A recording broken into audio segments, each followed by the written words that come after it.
Oke semuanya, kali ini gue bakal kasih tahu gimana caranya kalian bikin garden yang bagus, yang OP, dan tentunya bakal bisa ditinggal AFK di Plant vs Brainrots. Jadi, yang pertama kalian harus punya itu adalah 7 tanaman dengan mutasi Frozen. Kenapa harus 7 tanaman mutasi Frozen? Karena si mutasi Frozen itu bisa memperlambat pergerakan musuh. Nih, gue udah punya 7 tanaman Frozen yang gue pakai nggak OP-OP banget. Gue cuman pakai Sunflower. Ya, Frozen Sunflower. Jadi, di sini kan kita punya 7 line ya. Ada 1, 2, 3, 4, 5, 6, sama 7. Berarti kita harus pasang 7. Gua biasanya pasang di backline. Jadi misalnya ini 1, ini 2, 3, 4, 5, 6, 7. Oke, jadi ini semua ya. Tanaman yang ada di sini itu tugasnya adalah sebagai support. Jadi kalian tuh nggak usah mikirin yang Frozen itu damage-nya harus tinggi, nggak perlu. Yang penting si Frozen ini bisa kasih efek slow. Nih, kalian bisa lihat Bombini Gusininya tuh, yang harusnya cepet, dia geraknya jadi melambat karena si efek Frozen ini nih. Jadi dia otomatis ngasih efek slow ke para Brainrots yang ada di sini. Support udah dipasang, sekarang baru kita ke DPS. Jadi biasanya gua pakai DPS itu ada di area depan sini. Area depan sini ya. Ini semua buat DPS dengan masing-masing total DPS itu 5k per land. Jadi kan kita bisa pasang maksimal itu kalau kalian garden udah full kebuka itu sekitar 35 plants. Dan dari 35 plants ini berarti masing-masing lane kita bisa pasang 5. Tapi karena setiap lane udah kita ambil 1, jadi kita harus bikin 4 tanaman yang punya DPS dengan total lebih dari 1k setiap tanamannya. Jadi pertama kita pasang dulu dragon fruitnya, terus baru belakangnya gua pasang si sunflower. Oke, karena tanamannya udah tumbuh, sekarang kita harus hitung ya masing-masing tiap land. Contoh, di land yang ini gue punya dragon fruit 300, 325, sunflower 149, sama sunflower 139. Kalau di total ini semua itu belum nyampe 1000. Maka dari itu yang gue lakukan adalah gue ambil semuanya, habis itu gue plan ulang.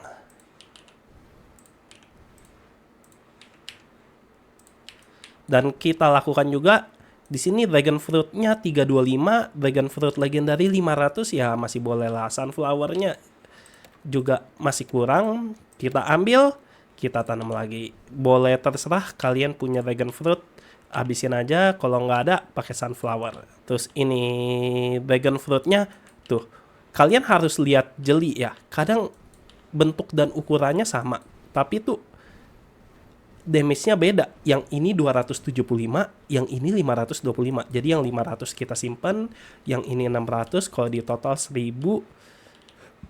Sunflower-nya masih jelek, kita ambil, kita tanam lagi. Misalnya, oh gue mau pakai dragon fruit, boleh banget kayak gitu. Dan kita lakukan seterusnya ke tiap land. Jadi kalau misalnya kalian nggak bisa achieve di angka 5000 per tiap land, jadi 5000 itu menurut gua angka yang ideal banget dan kalian bisa farming gitu.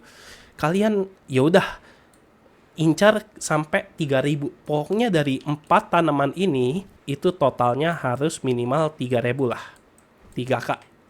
3k DPS. Jadi kalau nggak bisa, kita pungut, kita pungut, kita pungut, kita pungut, terus pasang lagi. Gue udah punya beberapa plan. Contoh misalnya gue pasang eggplant nih. Gue udah ada eggplant di sini. Oh, eggplant gue udah 1k damage. Berarti gue cuman kurang 2000 lagi. Nih contoh, gue punya sunflower itu yang damage-nya itu 782.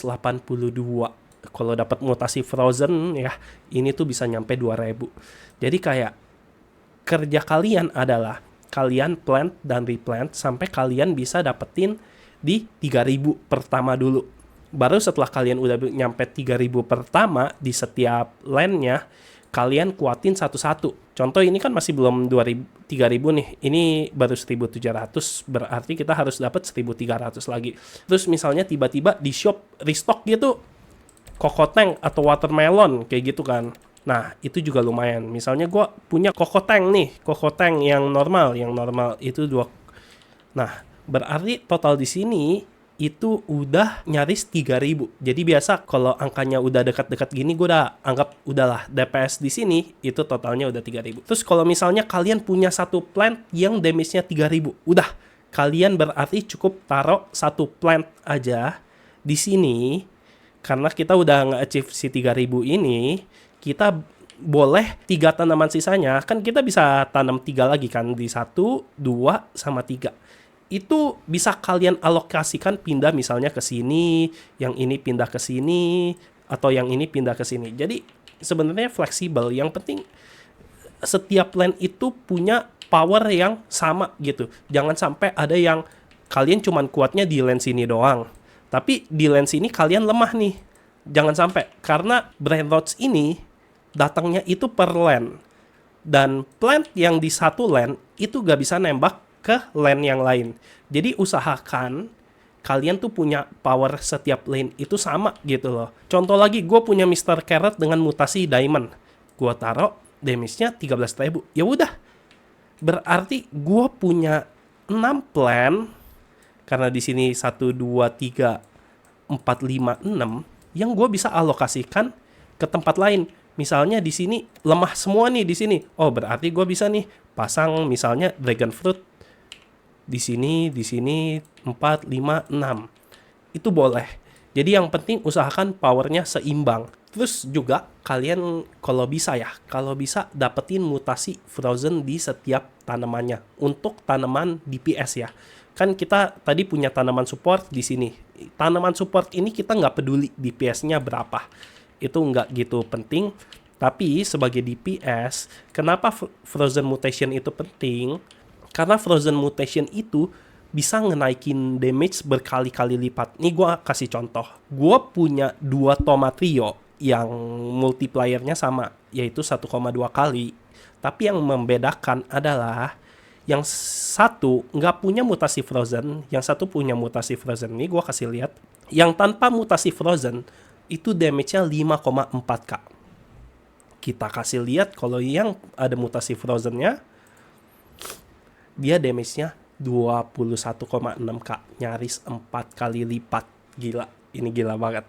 Nah, misalnya kalian udah punya nih masing-masing 3k DPS nih setiap lane. Di sini 4,5, di sini 5k, di sini 3,8, 3,8, 3,1, 13k sama 3,5. Langkah berikutnya adalah tanam tanaman di lane kalian yang paling lemah. Jadi, yang paling lemah yang paling kiri, berarti berikutnya gua tanam di paling kiri. Gua mau tambahin pakai eggplant di sini. Oh, berarti total damage di sini udah 4,5k. Oke, berarti yang kurang 2 ini gua tambahin lagi. Oh, yang ini baru 4,8k, sedangkan yang sebelah sini dia udah nyampe 7k. Oke, berarti kita tanam lagi yang di sini dan seterusnya. Jadi pokoknya kalian power setiap lane itu kalau bisa imbang. Kalau ada satu power yang udah lebih gitu ya, udah kuat kayak di sini contoh 13k, udah yang lane ini kalian abaikan dulu aja karena dia bakal tetap strong. Tuh kalian lihat Gatli yang nyawanya 34k dengan Coco-Tank yang damage-nya 3k aja, itu cepet matinya. Karena apa? Karena ada Sunflower yang memberikan efek slow. Gua yakin kalau Sunflower ini dicabut tadi, Gatli Brain Rots-nya nggak bakal mati gitu loh. Jadi ya udah, kalau kalian suka sama video ini silahkan di like, dan kalau kalian pengen dapat update atau strategi berikutnya tentang game-game Roblox terutama Plant vs Brain Rots, silahkan di subscribe. Oke, see you on the next video, bye bye.